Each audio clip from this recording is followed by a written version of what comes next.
ইঁদুর যখন মানুষের শস্য নিয়ে যায়, মানুষ তাকে চোর বলে।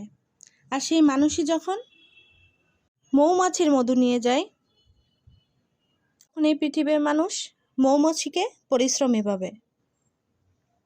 আসল বিষয়টা ইঁদুর বা মৌমাছির নয়, বিষয়টা দৃষ্টিভঙ্গি আর চিন্তার। শক্তিশালীরা যাই করুক না কেন, সেটাই নীতি হয়ে যায়। দুর্বল মানুষরা যাই করে, সেটা অপরাধ হয়ে যায়। যে শক্তিশালী সেই গল্প লেখে, আর যে দুর্বল সে শুধু নিজের সাফাই গেয়ে চলে যায়। তাই নিজেকে এতটাই যোগ্য করে তুলুন বা শক্তিশালী করে তুলুন, যেন আপনার নীরবতাই বাণী হয়ে যায়। যেদিন দেখবেন ক্ষমতা আপনার মুঠোয় থাকবে, সেই দিন পৃথিবী আপনাকে ভুল নয়, মহান বলবে। একজন শক্তিশালী মানুষকে অপমান করতে চাইলে তাকে মিথ্যার জালে ফাঁসাতে হবে, কারণ সে সত্যের ভিতরেই নিজের পরিচয় গড়ে তোলে।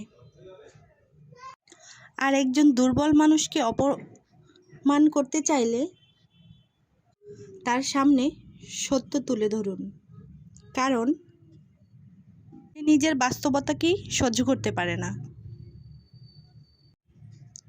শক্তি লুকিয়ে থাকে সততার মধ্যে, আর দুর্বলতা ভেঙে পড়ে সত্যের ভারে। তাই কথা বলার আগে বুঝে নিন আপনি কাকে আঘাত করতে চান আর কেন।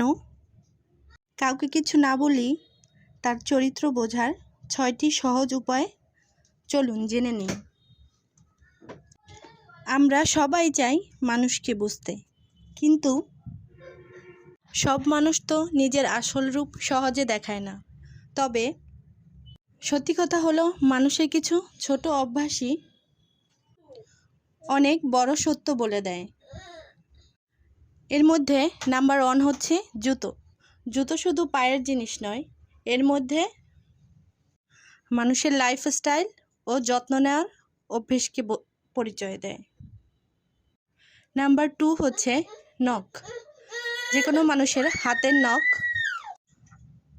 নখ দেখে অনেক সময় বোঝা যায় একজন মানুষ কতটা পরিষ্কার পরিচ্ছন্ন ও স্বাস্থ্য সচেতন। আর নাম্বার 3 হচ্ছে বসার ধরন। মানুষ যেভাবে বসে